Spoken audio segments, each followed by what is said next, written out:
guys, Thogden here, and welcome back to Game Week 6 Premier League predictions. We've got Thog. Dad, what were the scores on the doors last week? 10 points to you, Theo. You're going to celebrate, aren't you? A very good week for me, getting double figures. 10 points to Thog, Dad. How do you keep up with my good weeks? I don't know. But what's the first game? Oh, the first game, Theo, has to be Brentford in 17th place against Manchester United in 11th. It's the family team from West London against one of the biggest football teams in the world. Now, Brentford were turned over at Craven Cottage. Bit worrying. 3-1, yeah, it's their worst start since 06 with Keith Andrews in charge, only picking up 4 points. Now they've got Manchester United who have overturned Chelsea at home, a massive win for Ruben Amorim, not just the club, but him keeping his job. And do you think he can kick on with a win here? Well, let's go back to Brentford for a minute, Theo, because it's their worst start to the season ever in their Premier League history. Yeah. But they're a different proposition at home. So the last 6 home games, won 3, drawn 2, lost 1. Man United must be confident though, Theo, after last week. They will be. They'll want to kick on. Benjamin Sesko still hasn't scored in the Premier League. He needs to do that. He'll probably start in this game.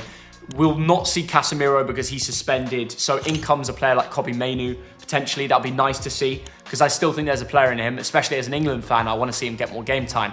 But overall, Brentford, they won this fixture last year. 4-3, It was a high-scoring game. Brentford can win this game. They've done it before on several occasions since they've been in the Premier League. But will they now with a very different squad and a manager that I'm not fully confident in? Yes, no, I take that point there. But Manchester United away from home, a really poor recent record.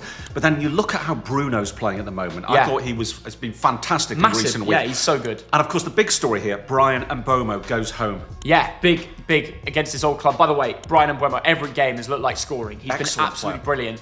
I think he's one moment away from just going out there and scoring a brace. I don't know if it's against his old club, but I'm going to go for a 2-2 draw prediction. Well, I think the difference will be Bruno and the difference will be Mbeumo, who will score against his old club. Own goal or normal goal? A proper goal. Brentford 1, Man United 2.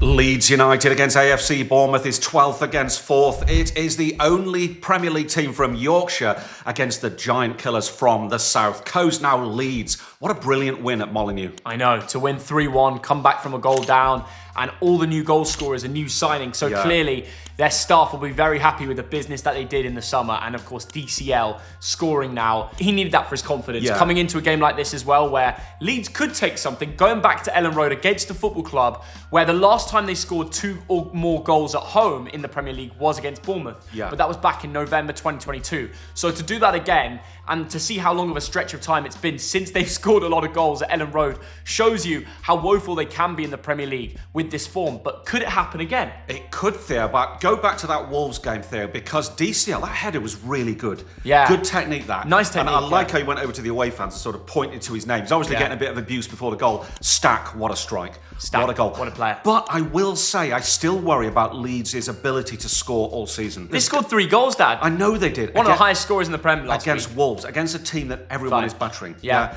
I think against Bournemouth, you're playing a very good team. I saw the game they played away at Spurs, Theo, and Bournemouth were superb. And based upon that, I think I might go for a Bournemouth win here. Well, Bournemouth are very good away. Andoni Iraola doesn't seem to ever disappoint, really. Yeah. He gets as well as he can into the game. Semenyo's on absolute fire. Don't think Lewis Cook is going to play. That's the only player that they're missing. I'm going to sit on the fence here and go for a 1-1 draw. Both teams to score, but I don't think Bournemouth will come away with a win, which is unusual. I would have said that, but Leeds showed me a lot of belief. And we always get comments in our videos, back Leeds. And if we're not going to back Leeds now, when are we going to do it? Seriously. Well, do you know what? Elland Road is a fortress. The last time Leeds lost at home, Theo, was February the 8th this year. That is a long time ago. Yeah.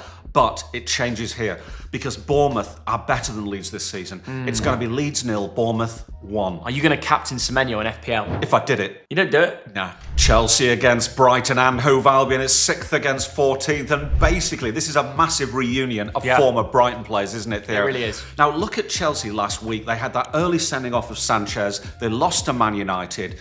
Not a good result, that. No, Chelsea, I don't really know what the tactic was. Robert Sanchez got the red card early on, but then you take off Cole Palmer. I think he's the one player that you keep on. I'd take off any other position. Yeah. Even if you have to go more defensive, you do not let that guy go. And he was fuming about it because he has the right to. He's one of the best footballers in the world. So with that in the camp right now, is there going to be a bit of discretion between Palmer and Maresca, because the last time Chelsea played Brighton at Stamford Bridge, Palmer scored 4 goals. I think Cole Palmer will have something to prove after that incident, Theo. He's going to go out here and smash it. Now, you look at Chelsea's home form, last 12 games, won 9, drawn 3. And I believe they've had 3 clean sheets at home in a row. Yeah. So could this be a 4th? Well, I don't think so, because Sanchez is out. When you miss your keeper, look, they didn't even keep a clean sheet against Lincoln City in the EFL Cup with Jorgensen in goal. It was 2-1. So I think Brighton will score. And to be honest, when you have a second choice keeper in goal, if you win at any stage, doesn't matter if you concede, whatever, it's a big W. It's a big result. Yeah. When Sanchez is back, it'll be a lot more easier for confidence. They didn't do any more business in the transfer window. Rory Jennings fuming about not getting Donnarumma or another elite goalkeeper level because, you know, there's questions over him. I think they will snatch a win because they've won this home fixture 6 of the last 7 times, you know, back to back against Brighton at the Bridge. So I think they'll edge it, but it'll be very, very close. And there'll be moments in the game where Hertzler is fully pressing, sending Matoma and Minter down that wing, and they'll get really, really close, but Chelsea will win 2-1 in the end. I've seen it happen so many times. You can't back anyone else but the Blues at the Bridge. They find a way. Certainly, Theo. They find the refs are on their side as well. Last week, Brighton bottled it. They went 2-0 up against Spurs and gave up that lead. That is very poor. This will be Chelsea 2, Brighton 1. Manchester City against Burnley is 9th against 16th. It's a Lancashire derby in the mill town of Manchester. Now, Man City, Theo, less than half the points of Liverpool this season. Not a good start overall. Yeah, well, I think they've been quite scary lately. Yeah. They beat Napoli with a clean sheet. They nearly got 3 points at Arsenal away until that late goal. They look back to their best. I feel like Donnarumma brings aura. Pep has got the tactics to a T now. And I think City away, sorry Burnley fans, is one of the hardest fixtures in the calendar year again. Yeah. If you played them when they had Traff in goal and there was a few problems defensively, Rico Lewis, etc., that would be a different answer. Burnley could maybe sneak something. But now, I just think they're so bolstered, they're so experienced, they're ready to go. They will win. It's just a question of how many. That's a very good point there. Look at the last 13 times these sides have played. It's 46-2 to Manchester City. Yeah, the last time Burnley won here was 1963, I think. And that was Main Road, of course. There's no point predicting this game, really. Yeah, there's only one way this goes, and you can clip me all you like, but Haaland's going to have some fun. And if he's not your captain in FPL, if he's not you, it could be even triple captain. Could be a double hat-trick. Well, not with my prediction. I'm only going to go 3-0, but Haaland will score. Well, talking of goals, Theo, Jadon Anthony scored again last week. Burnley are doing all right. They played some really difficult games this season. Jadon Anthony picks himself in FPL, yeah. Even when they played Liverpool, and he scored. So respect to him. Absolutely, and I'm going to agree with you. 3-0 to City. Crystal Palace against Liverpool is 5th against 1st, Theo. This is the biggest game of the week in terms of league position. And it is 2 teams who won last week and 2 teams who were unbeaten this season. So, Whoa. Didn't Palace beat Liverpool in the Community Shield? Which makes Liverpool not unbeaten this season. In the Premier League. Okay, now we're okay. I just want to make sure, because they will be looking for revenge on that game. Yes. I know it was a penalty shootout, but Palace did turn over Liverpool. Palace just seem very good in finals. They just seem to find a way. They'll be looking for a Mateta boom. Will they get it at Selhurst Park? Well, he got a boom, didn't he, last week at the Olympic Stadium? Yeah. And by the way, the other goal, the Tyreek Mitchell goal, superb. Dad, if you're a West Ham fan sat in home and you're still going to go boom when he... You know, things are bad, but you can still have fun. You can still boom. But you look at Crystal Palace's record in the Premier League recently. Yeah. The last 11 games in the Premier League, won 4, drawn 7. That's longer unbeaten record than Liverpool's. Well, look, Liverpool have a 5-point difference now between 1st and 2nd. They're doing what they did last year.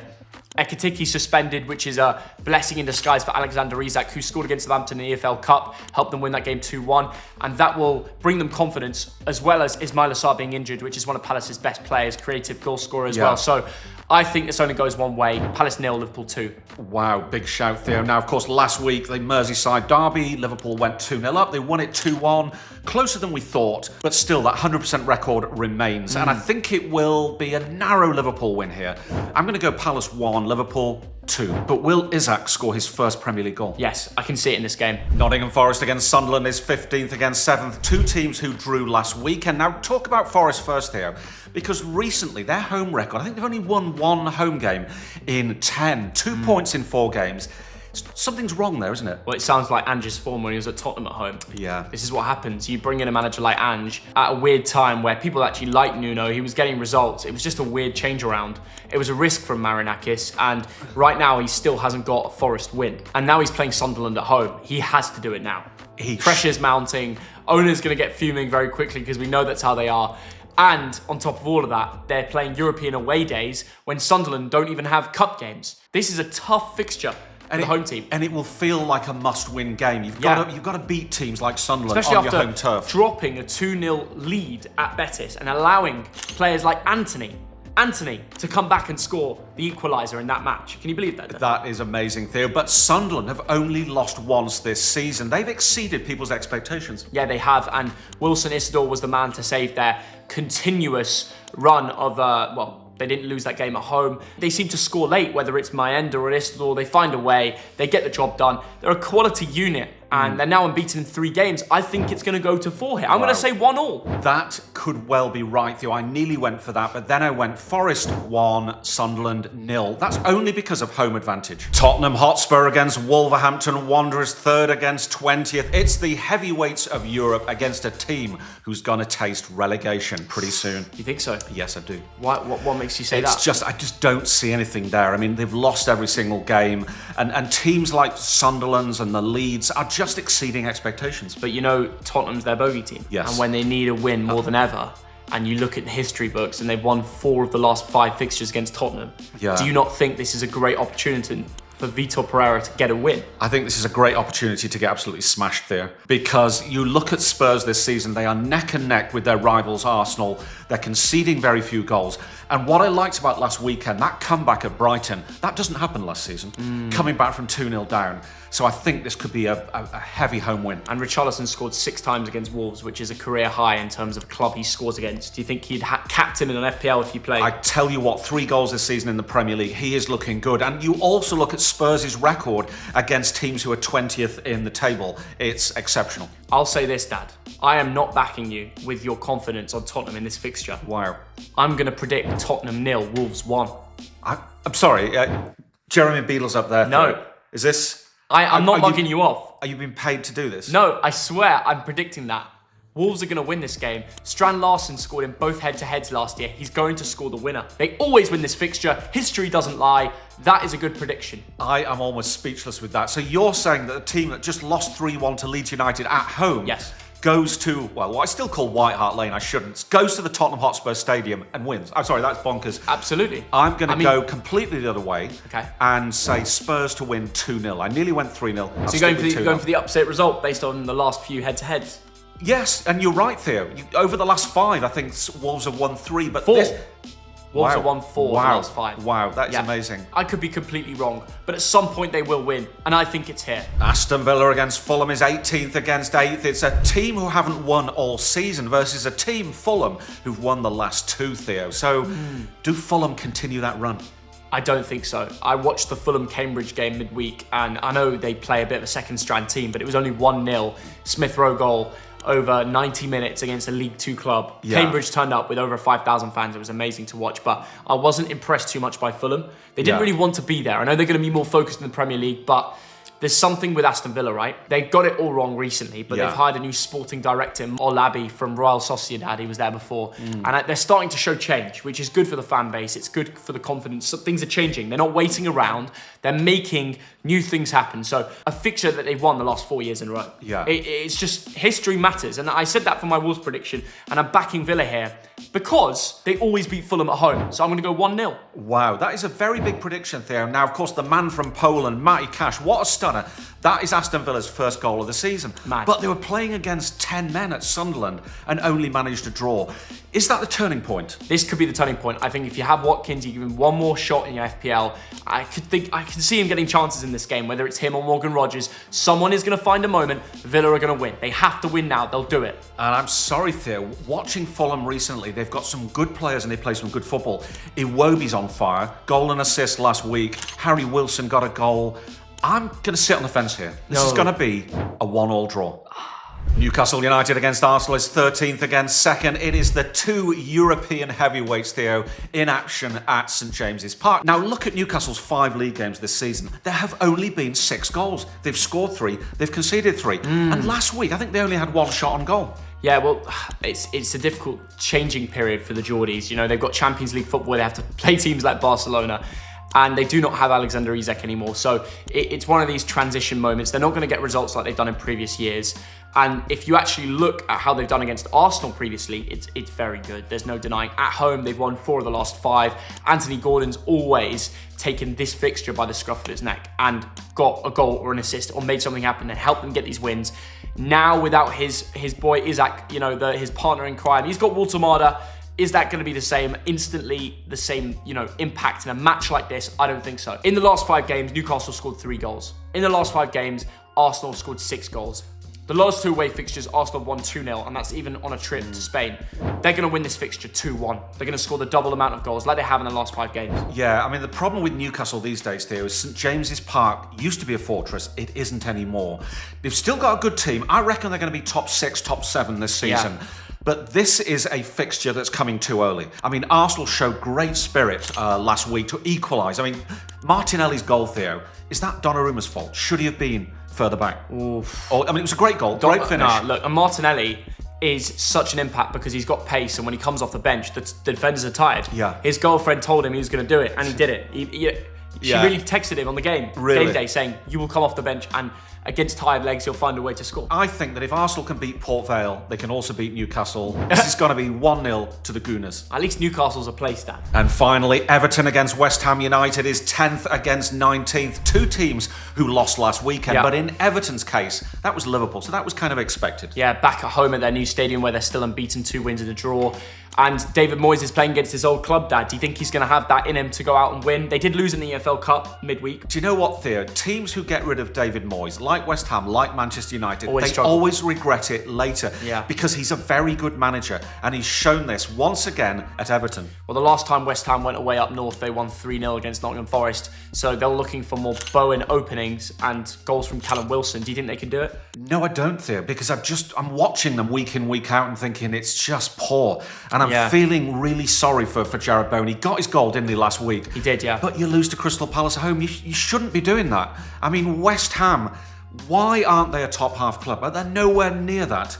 So the way Everton are playing at the moment, it's at the Hill Dickinson. They've not lost there yet. They're going to win this one. I nearly went for a 1-1 draw. What are you going for? That would be a good shout. You might want to change it because I'm going to go 2-1 to Everton. I'm going to stick with my 1-0 Everton. I just think they will get the job done. When you talk about players like Dewsbury Hall and Grealish at home, Monday night, could be a cold one. I think they'll get the job done. And that is all our Game Week 6 predictions. Let us know in the comments how your club is going to do, and we'll see you all very soon. Subscribe!